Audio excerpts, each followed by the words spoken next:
I thank you for braving the rain, and I hope that this is as intense as the rain will be throughout the course of the weekend, but I have a feeling that it's going to pick up as we move through Friday, Saturday, and into Sunday.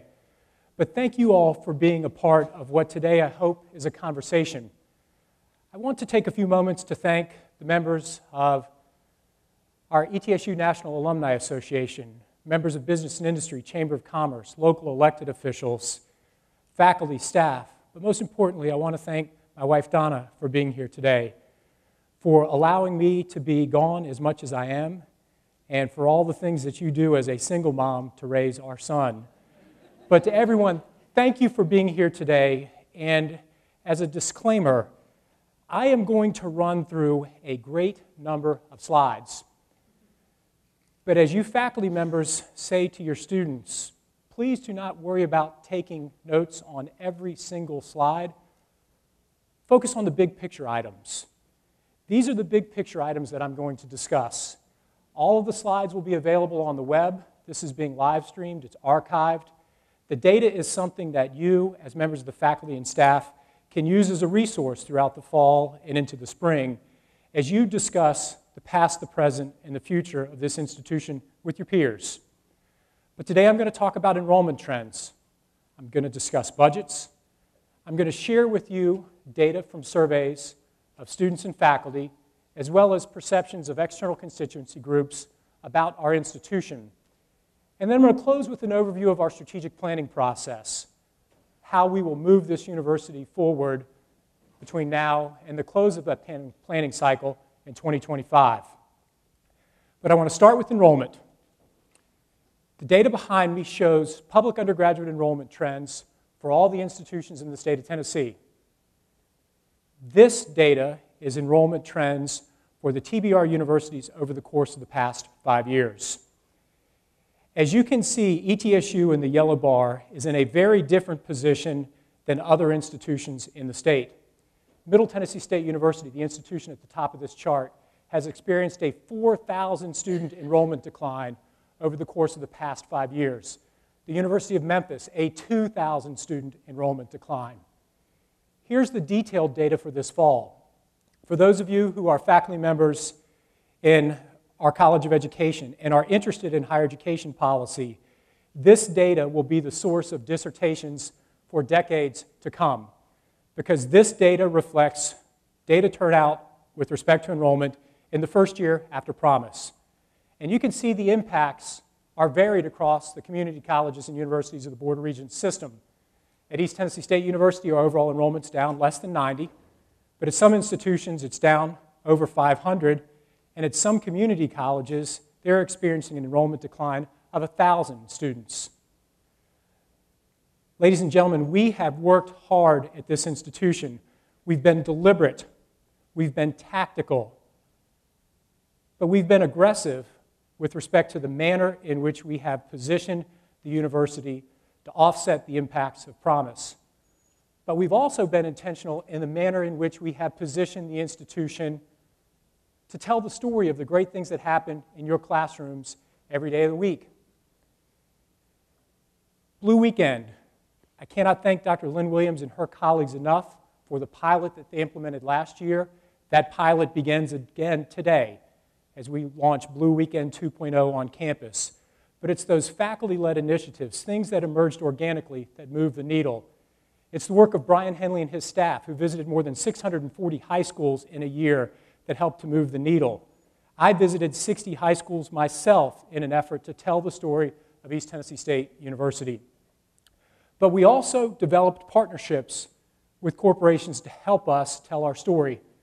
I can't tell you the number of times folks came up to me and shared an anecdote that they had a son or a daughter who was going to college, and that son or daughter had never received a letter from ETSU. Ladies and gentlemen, those days are done. We are aggressively marketing this institution last year to high school seniors, this year to sophomores, juniors, and seniors through our partnership with Royal.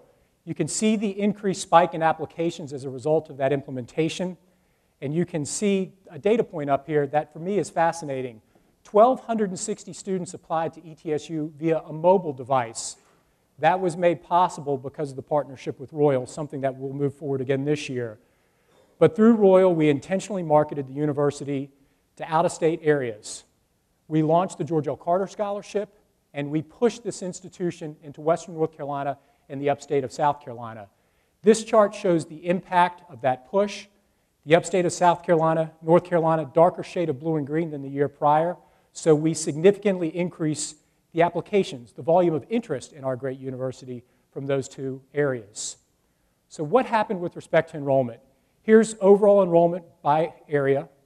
Here's overall enrollment by county. Once again, you can spend time with this at a later date. But the point being to focus here, we lost students in-state, but we grew out-of-state and international. And here's the freshman class. If someone would have told me when I gave this address to the faculty in January of last year that our overall freshman class would be 56 students smaller than the year prior, I would have asked you what you had to drink before you asked me that question. And if you would have said, Dr. Noland, I can deliver to you a freshman class within 50 to 60 students of what you had this year, I would have bet you a dinner at any restaurant of your choice that you couldn't have done it. But ladies and gentlemen, we did. And look at our numbers compared to every other institution in the Board of Regents system. Now someone's going to say, well, Dr. Noland, Austin Peay's up. Ladies and gentlemen, Austin Peay offers associate's degrees, which means Austin Peay is eligible for the promise. Look at what we accomplished at this university in comparison to Memphis, Tennessee Tech, and Middle. Not only did we sustain our enrollment, we grew the academic profile of the freshman class. The ACT score for this year's freshman class is 1.2 points higher than it was in 2011. And if that were the case last year, only Tennessee Tech would have had a higher ACT profile. But here's another way of looking at our freshman class. This is a quick glimpse of students who we've scholarshiped. At the top of the page, the top of the chart behind me, is our academic performance scholarship recipients. Last year, there were 36 students who had an APS at the presidential level. These students have a 30 ACT, a $5,000 scholarship to attend our institution. Those numbers went from 36 to 80 in 1 year. And then look at the out-of-state numbers. We've doubled the number of high-achieving students academically from those out-of-state regions that we targeted through the Carter and through the Gilbreth. So we were intentional, we were aggressive, and for 1 year, our numbers are positive. But the challenge to all of us, myself included, is we must remain vigilant in our efforts to tell the story of East Tennessee State University, because the game has fundamentally changed. When the chancellor of the University of Tennessee gets on a bus and drives to Dobbins-Bennett to give out admissions letters, the game has changed. Someone told me that we at ETSU kicked the tiger. I think we've kicked tigers all the way from Mountain City to Memphis. We've kicked the tiger. We have the state's attention. I'm getting phone calls, Brian, what'd you do? How did you market? How did you do this? How did you do that? Other institutions are paying attention to the things that we did here in Johnson City. So our challenge is to continue to raise the bar so that we can continue to grow this institution. I want to take a little bit to talk about retention numbers, because retention and graduation are the elements upon which our performance is based in Nashville. These are our retention numbers for last year. You can see that about 75% of the students who enrolled at East Tennessee State University returned at some public institution in the state of Tennessee the next fall. Here's the data for this year, but this is start at ETSU, return at ETSU. 71% of the students who began as freshmen returned for the second year. Those numbers have moved upwards. If we were utilizing the THEC data, they have about a 5% increase because of the statewide factor. The point being, our retention numbers are improving, but we still have work to do. Here's our graduation numbers for those of you who give a lot of PowerPoints in class. The trick is make the font impossible to read, and then you can say whatever you want. But here I'll put that in a variable that's easier to see. These are our graduation numbers for this year. Students who began at the university in 2008, how many graduated within a 6-year window from ETSU? That number is 43. One of the things that I often hear from individuals, not only on campus but across the region, is we could move our graduation rates if we increased our admission standards. So I asked Dr. Mike Hoff, and I cannot thank Dr. Hoff, Kristen Swing. The two of them have worked tirelessly to help pull these slides together. But Dr. Hoff took advantage of a data source called the National Student Loan Clearinghouse and took that cohort of students who began at East Tennessee State University once again in 2008, and examined how many of them graduated from anywhere in the country. And you can see that of our students who went full-time, 80% of them graduated within 6 years. 80%. And of those students overall went full-time, part-time, a total of 57% graduated. So I think as faculty and staff, it's incumbent upon us to continue to examine our freshman success efforts, the ETSU 1020 courses, and the other things that are occurring under the leadership of Dr. Bach, Dr. Sherlin, and others, to say how can we move this needle internally, because if 80% of our students are graduating, that's a sign to me that they were academically prepared as freshmen, but it's also an indicator to me that something's happening along the journey that we need to investigate. I want to move to talk a little bit about budgets. As I shared during the faculty convocation address at the beginning of the year, our budgets are balanced. For the first time in a long time, we put money back into reserves. We're moving into this academic year with a balanced budget, and unless something unforeseen occurs, we will make additional investments in reserves at the end of this year. I want to thank the chairs, the deans, Dr. Collins and his staff. This work has not been easy, but as I'll show you in a few seconds, we've been able to make these efforts without impacting student-faculty ratios, without impacting our class sizes. We've been able to roll up our sleeves, and as we've done for decades in East Tennessee, get to work. The national budget landscape's challenged. Every day you pick up the Chronicle and read a doomsday article, be it Standard & Poor's or Moody's, someone saying the bottom is falling out in higher education. But if you just look around us, look at the number of institutions that have closed around us in the past couple of years. Look at Sweetbriar College, which had threatened to close. The paradigm for higher education has changed. It's changed not only for public institutions such as ours, it's changed for all of post-secondary education. And it really changed for us from a policy perspective in the state of Tennessee with the launch of Complete College Tennessee. When I worked in Nashville a decade and a half ago, the question was, how can we in Nashville serve the needs of our institutions? We had an enrollment-driven funding formula, and the question was constantly, what can we do to help ETSU? Now the question has been turned. It's what can our universities, what can ETSU do to help serve the needs of the state? And the state has identified that those needs are outcome-oriented. So this is the funding formula. These are the things upon which we are measured at this institution, and every institution in the country is measured. Here's what we received last year from Nashville. Best year in a long time. Increased appropriations, salary, capital construction, deferred maintenance. But as the charts here show, we cannot expect that one good year to continue. And this is a chart where, if I could have found the picture, my wife told me I should have put a picture of myself in high school and then followed by a picture of the old crusty soul in front of you now, because there, in 1986, 1987, was when I graduated from high school. In 1986, I graduated from Broadrun High School in Sterling, Virginia. Ron Beller was president of this university. President Beller, his administration, the faculty and staff, had about $15,000 per year to run this institution. Fast forward to the present, minus the 3 years where our budgets were supplemented by AARA, i.e. stimulus funds, the blue, we still have about $15,000 per student to run this university. In 1986, the internet didn't exist. There wasn't the expectation that someone could stand on this stage, have a presentation moving in front of them, behind them, have it web streamed and captured for the world to see. We've done all of that, but stayed within this $15,000 threshold. For me, that's efficiency. We need to continue to be vigilant in our efforts to find efficiencies, but for all the public calls that higher education's business model is broken, I would assert that we're doing things as well as we ever have. In a landscape in which state support has just fallen through the floor, the social compact for higher education in our nation changed about a decade ago. A decade ago, 60 cents on the dollar of what it took to run the public universities in this state came from the state. Now that number is 39 cents on the dollar, and it's never going back. That's why I talk so much and will continue to talk through the strategic planning process about the need for us to look, plan, and function like a private institution.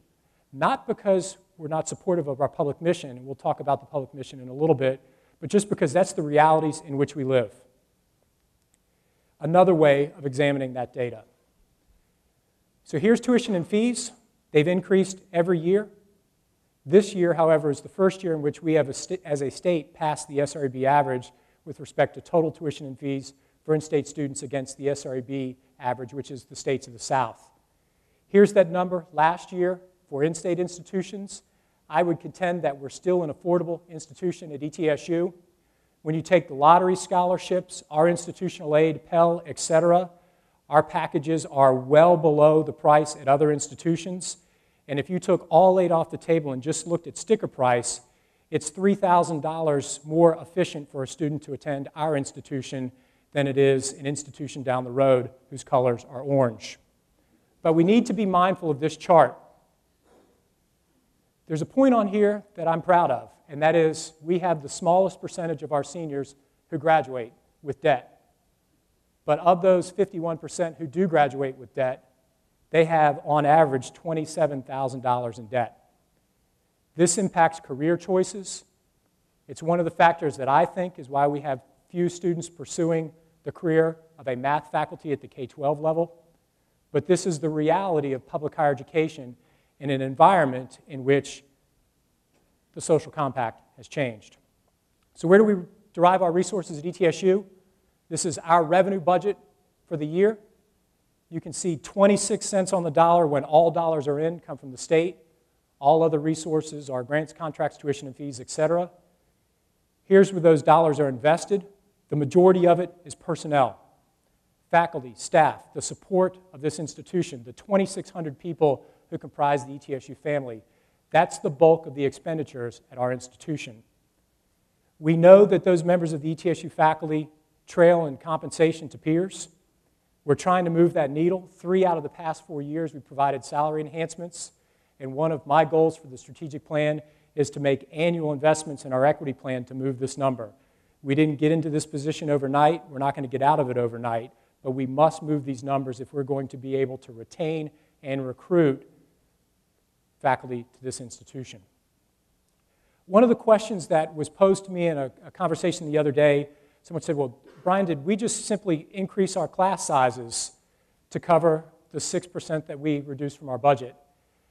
So Dr. Hoff pulled the data, and as you can see, our student-faculty ratios remain right at 20-1, slightly above the peer benchmark of 19-1, but our student-faculty ratios are relatively constant. Our class sizes are relatively constant, and if you look at the gray bar, that's the student-faculty ratio in upper division undergraduate courses. The relationship between our students and faculty are strong. You'll see some data that indicates the strength of that in a few seconds. But it's that way because it's a big institution with all the moving parts, but you still have the opportunity as undergraduates to work with faculty members and to be in upper division courses where it's a 13 to 14 to 1 ratio. This is not an institution with 800, 900, 1,000 students in intro courses. I want to switch gears and talk a little bit about perception because I referenced the perspective of students and their view of the quality of our faculty and staff. A couple of years ago, I heard with frequency, Dr. Noland, we've got a morale problem on campus. People are disenfranchised, they're not attached to the university. What are you going to do about it? Well, the first thing that we needed to do about it was to truly assess that position. So we participated in the Great Colleges to Work For, a nationally benchmarked instrument that provides peer comparisons. This is the second year in which we have data for Great Colleges to Work For. It'll be implemented again here in the next couple of months. I encourage you all to complete the survey. Randomly sampled 600. The faculty would like us to oversample from a conversation with Faculty Senate the other day, and we're going to explore that. I want to ensure that as we make decisions at this university, that those decisions are based on data. And if we're going to move the needle in specific areas, where does the data indicate that we need to focus our efforts? Here are the categories from Great Colleges to Work For. Dr. Hoff presented this to Faculty Senate the other day, and you'll be able to dig into these in greater detail after the presentation. But I want to just focus on a couple numbers. 68% of the respondents stated that they were satisfied with their jobs and the level of support that they received from ETSU. But 68% of the faculty and staff at this institution stated that they were proud of the university and proud of our mission. Now, we have some work to do on communication. We've been intentional from public forums to meeting with departments, to meeting with chairs, to changing the manner in which we present the State of the University address to improve communication. But communication is just more than my office. It's deans, it's chairs, it's everyone talking and sharing together. That's what I'm trying to establish today. Put everything on the table, and then throughout the remainder of the academic year, let's talk about how we move these numbers. But the numbers indicate to me that we're proud of where we work. The numbers of our students also indicate that our students love where they go to college. 78% of our freshmen who participated in the National Survey of Student Engagement, once again, a nationally normed benchmark survey, stated that they rated the quality of their experience here as good or excellent. 87% of the freshmen, when asked, said if they had to do it all over again, they would enroll at East Tennessee State University. And then the survey asked them about the quality of their interactions with faculty and staff. You can see those numbers are both 5.2, significantly different and above the averages for peer institutions. So we're doing a lot of things well at this university, and it's reflected in the surveys of our faculty and our staff and our students. But we've got a lot of work to do. I put this up just because it's something the public pays attention to. It's a level of an external perception. It's also a reflection of the academic quality of our university, and that's our students' pass rates on national licensure examinations. But here's another reflection that the public pays attention to with respect to the quality of our university. I'm never going to stand in front of you and say we're an institution that should be top 50 overall. But let me put a lens around that. I will stand in front of you and say in select programs of excellence, we should look to be top 50, top 20, top 30, and in many respects, number one. The best computer science program in the state of Tennessee isn't in Knoxville or Nashville. It's here on the campus of East Tennessee State University. We're a top 20 destination institution in the nation for students who want to major in the health sciences. The Quillen College of Medicine is ranked number 8 in the nation for its focus on rural medicine. Physical therapy, ranked 21st nationally. Public health, 31. Audiology, speech pathology, 37. The University School, which has been part of this institution since we opened our doors on October 2nd, 1911. Today, October 2nd, marks the anniversary of that opening. It's the number 6 high school in the state of Tennessee and the best high school in East Tennessee. And we're a top 15 institution in the South for digital media. Those are rankings of the quality of the things that occur in your classroom. But what I'm most proud of are the things that I'm going to walk through. I'm most proud of the fact that we're a university, despite all the things that have been thrown to us, from recessions, economic downturns, changes in public policy, changes in the way the state funds higher education, we've remained true to our mission. When we opened our doors on October 2nd, more than 100 years ago, our president outlined these as the goals for the university. And I think it can be wrapped up in a simple statement. The purpose of East Tennessee State University is to improve the quality of life for the people of this region. That's what President Gilbert said in 1911. And I contend that we've remained more true to that mission than almost any institution in the state has remained true to its mission. I've got a phrase I like, stewardship of place. Not many others like it, but I think it resonates because it resonates with why we're here. I'm going to run through a bunch of slides, but these are the impacts that we have on our community as a whole. This is our impact on the community as a whole. Quillen College of Medicine, $50 million impact on the local economy. Faculty at the Quillen College of Medicine are the backbone of the Nice-Longer Children's Hospital. We've graduated 1,800 students, half of whom work in Tennessee, many of whom work in rural and family practice. We are the healthcare safety net for this region. You can see the number of visits and you can see the level of uncompensated care, not only at Quillen, but in clinical and rehab, nursing, public health, and pharmacy. Look at the volume of unattached, uncompensated care in the prior slide and this slide. Look at the number of patient visits. These are your neighbors. These are the people you see in the grocery store, the people you see at church, the people that you see at a homecoming parade. Who do they turn to for their care and for the care of their families? Our faculty and our alum. Here's data for pharmacy, for public health. I can't say enough to thank Dr. Wyckoff and his faculty for their research, for their willingness to roll up the sleeves and put themselves to a task. Dr. Rob Pack and a team of interprofessional educators every day of the week are focusing their efforts on an epidemic, and that's the epidemic of prescription drug abuse. We are at the forefront of the fight against that epidemic, not only here in Appalachia, but across the nation. And it's not just our faculty, it's our students. Every summer at the close of their freshman year, our own scholars spend 5 weeks as interns in a public service organization. Our students at preview and orientation, before they ever take a class, gave 5,000 hours of community service to this region, before they ever took a class. Every single student athlete, every single athletic team is engaged in community service and outreach. The bullet up at the top, staff has heard me talk about this for weeks. I won't talk about it much more after today. But that one bullet at the top talks about the unique level of caring at our university. The Board of Regents Charitable Giving Campaign spans institutions from Mountain City to Memphis. From Mountain City to Memphis, employees in the Board of Regents system gave $238,000 to charitable causes. $82,000 of that was given by the faculty and staff here.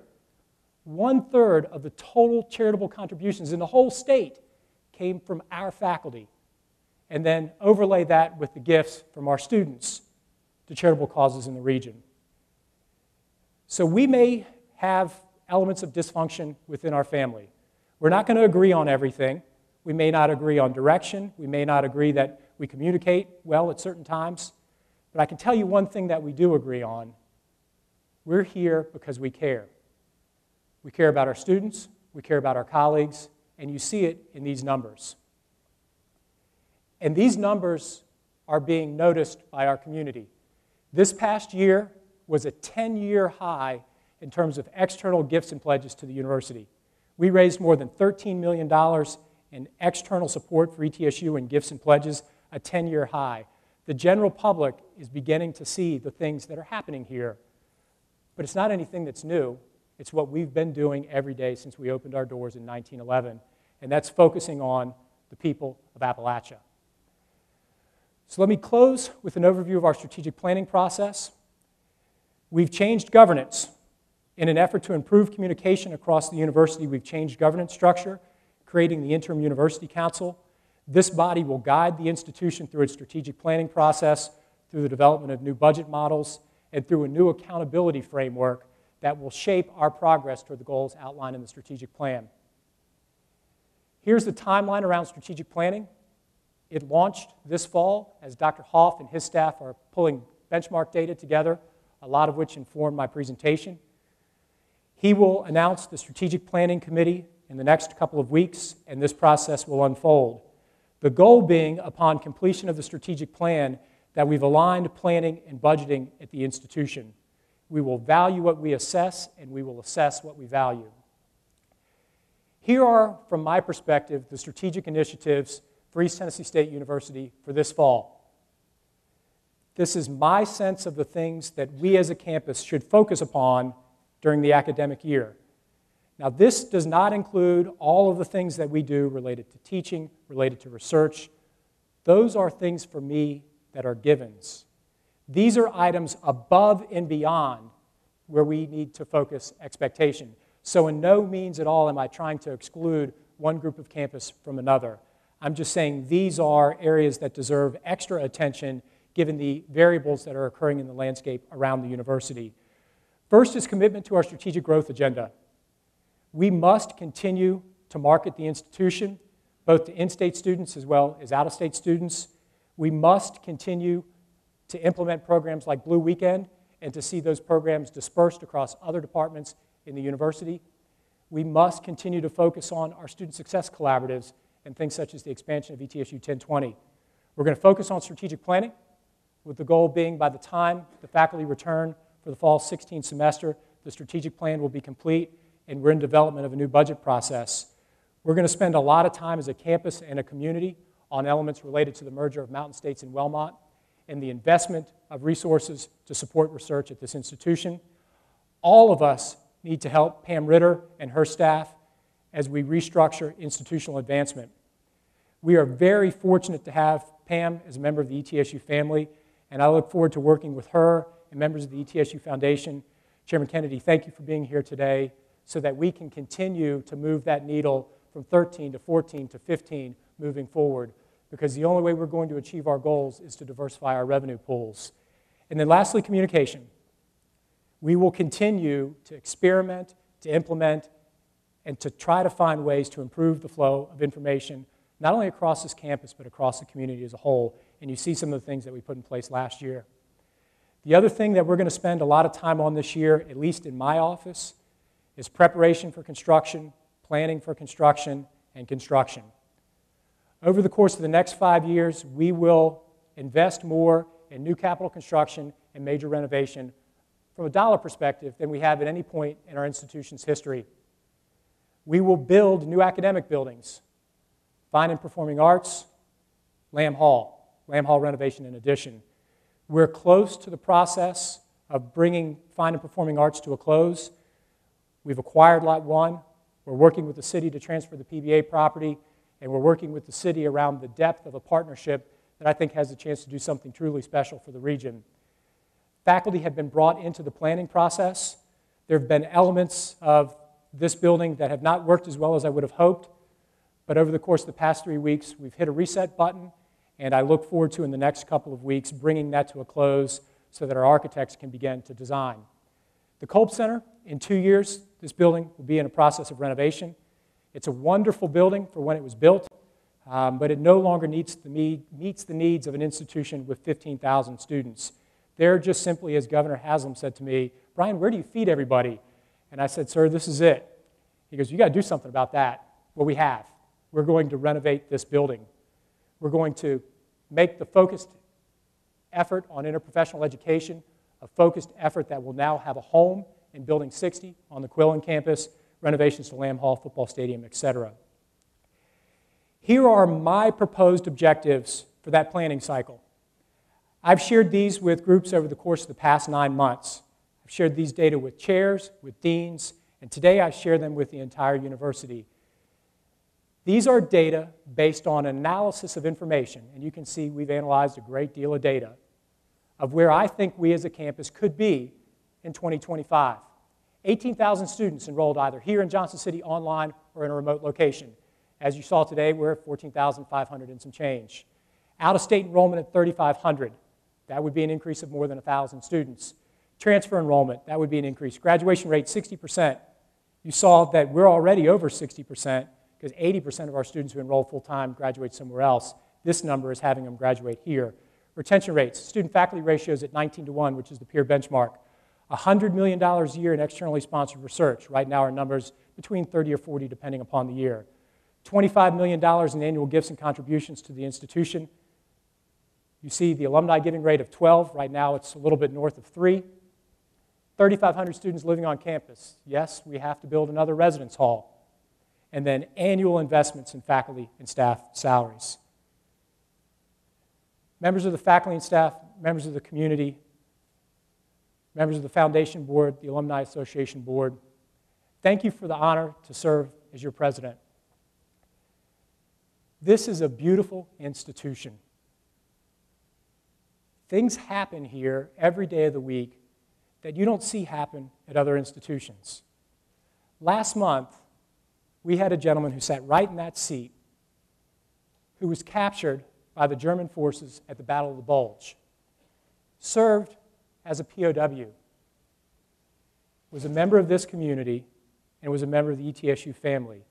When we asked him to stand and be recognized, he stood straight as an arrow. It was among the most moving events I've ever attended at this institution. We celebrated our commitment to service. Our ROTC program celebrates the commitment to national service, and we have 2 general officers here with us today who are products of our ROTC program. We produce college presidents, we produce physicians, we produce nurses, but what we really do is change the lives of the people of this region. That is a beautiful thing, and that's a thing that I'm honored to be a part of.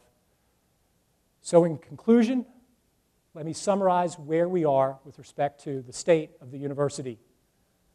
Our enrollment is solid. We've diversified our enrollment portfolio. We've increased the academic profile of our freshman class. Our budgets are balanced. We provided salary enhancement to our faculty for the third time in 4 years. We're going to build new buildings. We're going to renovate academic facilities. And someone in this room has the power to make it stop raining, and I'd love to know who you are, because we're going to need you tomorrow. But in all seriousness, thank you.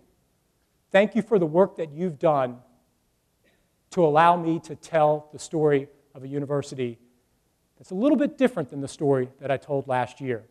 Last year, I'll admit, I was nervous. And unfortunately, the campus became nervous.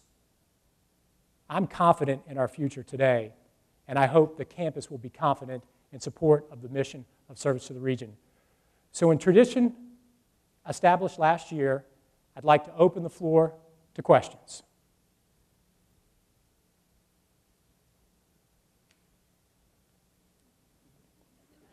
Bueller, anyone? I'll start. In Faculty Senate, as well as the Independent Research Council, they've noted that spousal employment has been a big concern for faculty retention, and I was wondering if that has ever been considered, how to address that as an issue, especially recruiting faculty from outside the local area. That's an issue that emerged during the conversations surrounding the Committee for 125.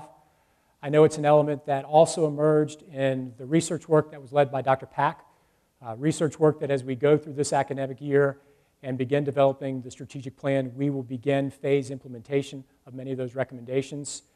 Our ability to find opportunities for spousal employment, it's predicated on many factors, some of which are internal, some of which are external. It's partnering with Eastman, it's partnering with Mountain States, it's partnering with others, so that as we're recruiting a new faculty to join our Department of Engineering, that her husband, who's interested in X, is being partnered with community members. That's why I'm so pleased to see Gary Mabry here today from the Chamber, because this isn't something that we can solve on our own.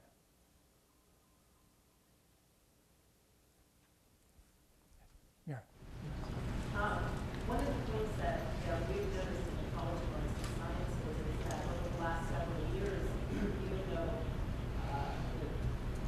enrollments have declined in that particular college, the departments have in many ways improved. And some of those improvements have been in the face of a lot of different things. For example, the arts has been decimated in high school and history throughout the state, and that arts programs continue to thrive. And so we look at this picture where, as an outer layer, it might look like this college is in decline, and that there are many areas within it that are growing either in their numbers or in their quality. And so how does that kind of internal information that we can't see because of this factor into thinking, especially when we're moving towards this budget model where maybe the colleges are responsible for their own budgets, and yet the heart of the university, in my opinion, is most humanities, part of that college. Those things don't have the kind of monetary sort of ability to make money that other colleges may have. So how does the university ensure that its heart gets it right? It's a great question, and I'm not going to try to evade it, but I will say that that is a question central to the strategic planning process and the development of new budget models that you referenced. We must take concerted steps to ensure that as we develop budget models, that the model does not bleed a department or an academic unit. Colleges that have implemented RCM, which is something we've spent a lot of time studying, has found that RCM, if not properly constructed, will pit one college against another. And we have to be concerted and deliberate in our efforts to build that model to ensure that the appropriate indirect rates, et cetera, support those elements of the institution that may not have the enrollment growth or size of, say, nursing, which is last year the largest college of nursing in the state, but still are critical to the undergraduate and gen ed core of the institution. To answer your question?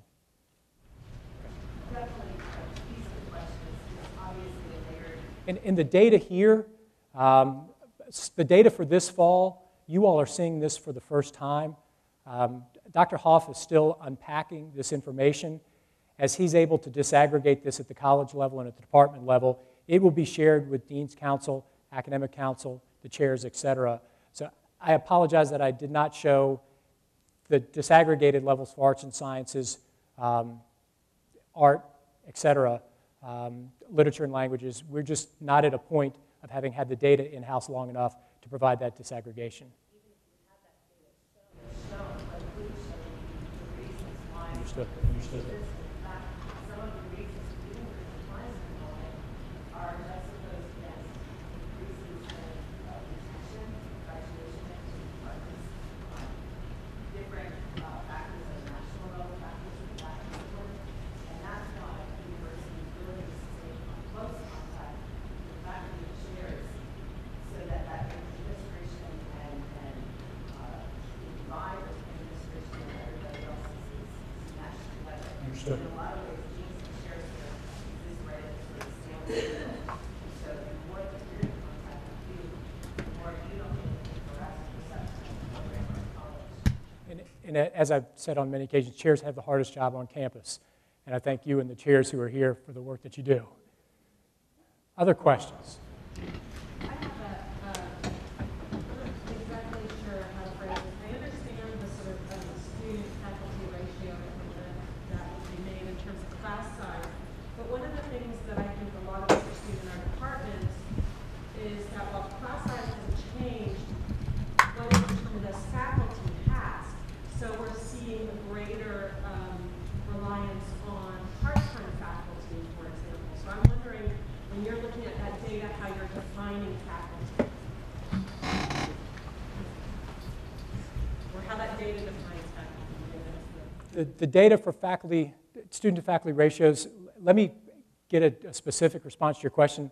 Dr. Weiss, I'll send it to you via email. We've used the terminology that's outlined by IPEDS, the Integrated Post-Secondary Education Data System, to have peer comparatives across the country. But rather than saying it does not include X and Y, what I'd like to do is respond via email with the specifics of who's factored into that calculation. But I recognize that we have an increased reliance upon adjuncts at the university. I think you see that across the country as a whole.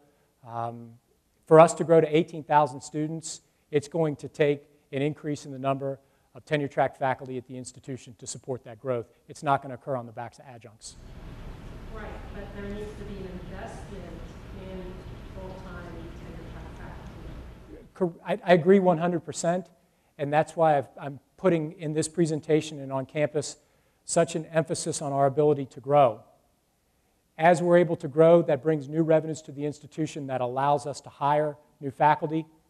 Without that growth, with a no net growth in students and an anticipated decline in state appropriations, unless we move some things around, it's going to be difficult to hire those new faculty that we all, myself included, want to bring into the fold. Other questions? Dr. Alsop. You stated that we have a beautiful campus and many reasons for it, and I totally agree. All of us are aware of some tragic events that happened in Oregon this week. We have taken great strides to secure our campus as best we can. We had a colleague that came to me this morning in biology and said, I've gotten to wait a lot of time climbing through the door from the inside. I can block it when I'm on the outside. I think we need to begin to take a look at the ways that perhaps we can secure individual classrooms should something that has happened in the neighborhood that seems to be happening with more frequency across the nation. Dr. Alsop, it's a wonderful point, and as the President noted yesterday, it's unfortunate that we as a nation have accepted this as normal. We drill for it. We have a crisis communication team that prepares for emergencies on campus. To give you a wonderful example, until last year, we couldn't even lock the outside doors at the university school. And it's unfortunate that on a day we're talking about graduation and enrollment, that all of that's tempered with the reality that at any moment something could come through here and permanently change this institution. That's a good point, and I'll follow up with Dr. Collins later today on what we may be able to do.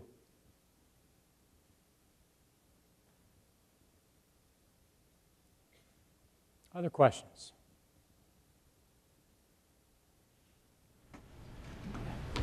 Dr. Noland, I'd like to invite you to maybe share something with us that I bet you have with many other audiences.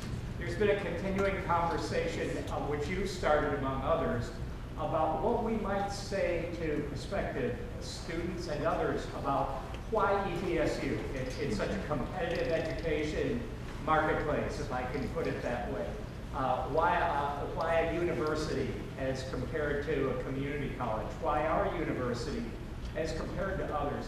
And I would really value hearing a little bit of what you tell people about why ETSU at this time.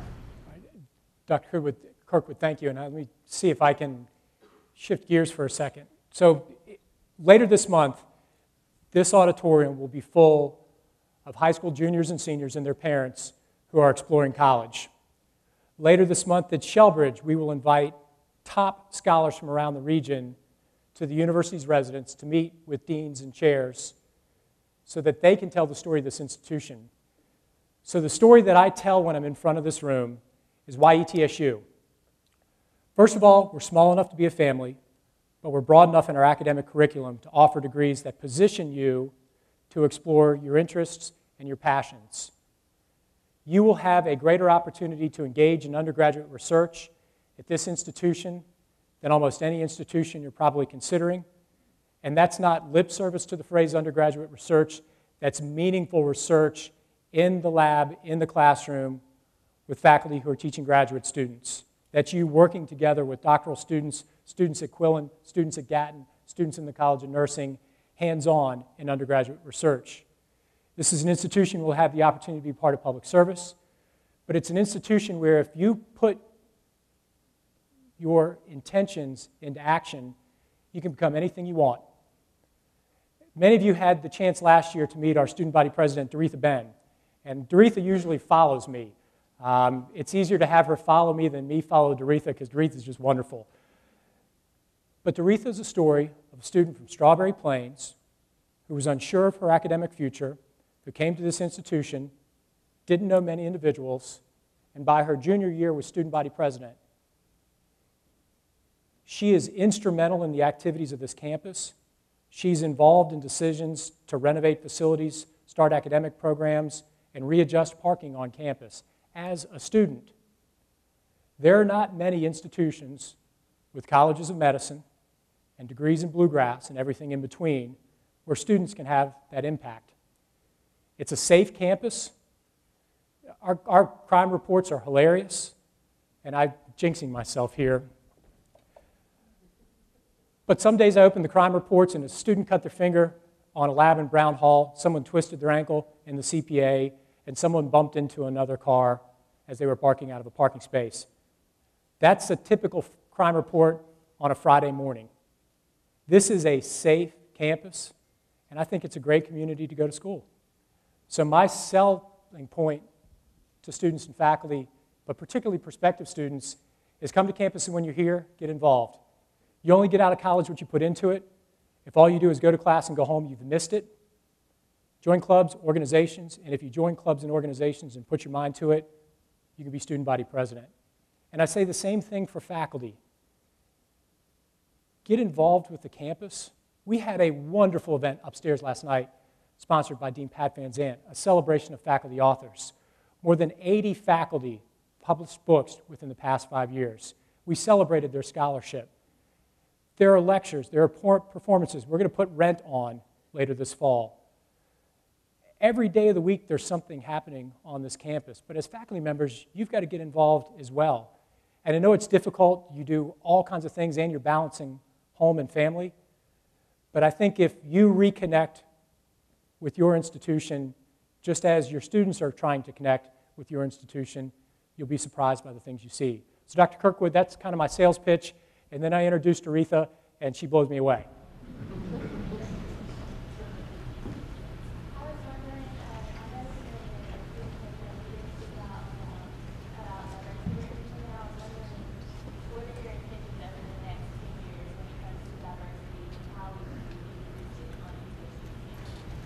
The question relates to what is the role of diversity on ETSU's campus and how would I increase it?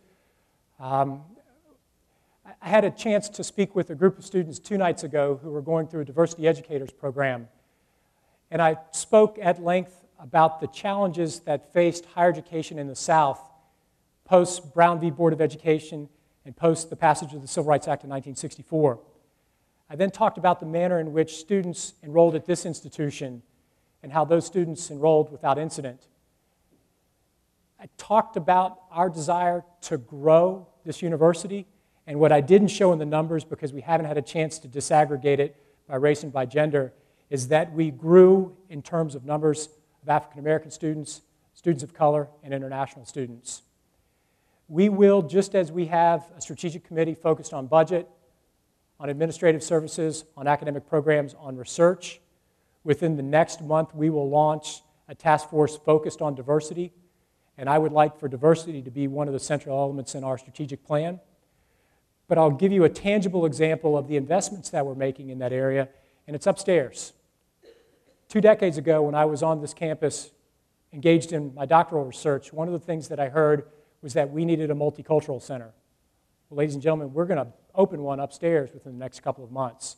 So I did not mean any offense by not touching upon a specific area. As I prefaced at the beginning, I tried to cover a lot of material in a short point of time, but a focus on diversity will be an element of the strategic plan, and we will launch a campus-wide task force on that effort in the next month.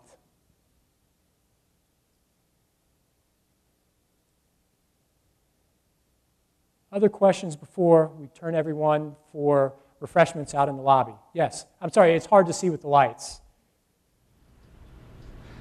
I am a new student here at Etsu.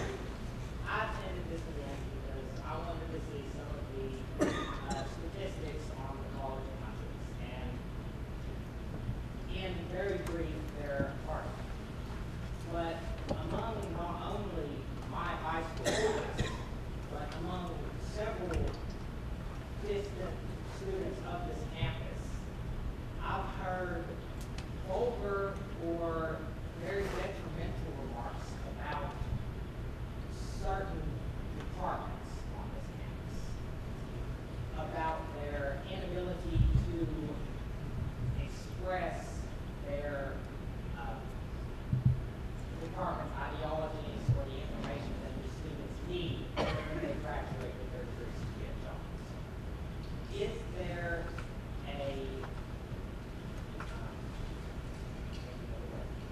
Is there a set of instructions that are in place or are being worked on how to address these misconceptions of certain departments on campus? Without knowing more specifics, and I'd be happy to talk with you during the reception to learn more about the specifics, we do not have speech codes on campus. Part of academic freedom is the ability of faculty members to push boundaries.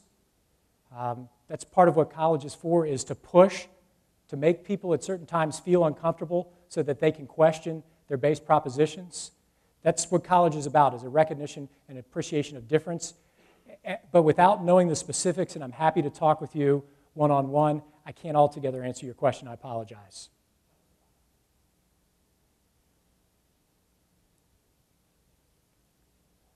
One last question before we open the doors and engage in food and fellowship out in the hall.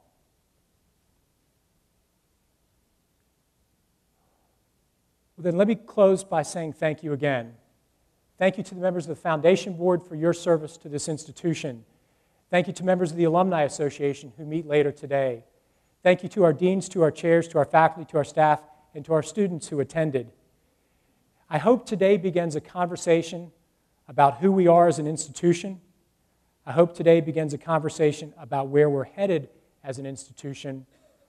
But I hope today also provides a little bit of time for you to go back and share with your colleagues and pat them on the back and say thank you. Because I assure you, the conversations we're having on this campus are different than the conversations that are occurring in Middle and West Tennessee. We've balanced promise. We've grown the university through the academic profile. We'll grow the university in size.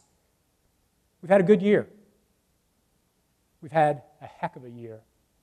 And I look forward to the opportunity to stand in front of you next year and continue to share the success stories of this institution. Everybody have a great day, a wonderful weekend, and please stay dry with the rains that are coming. Godspeed and go Bucks.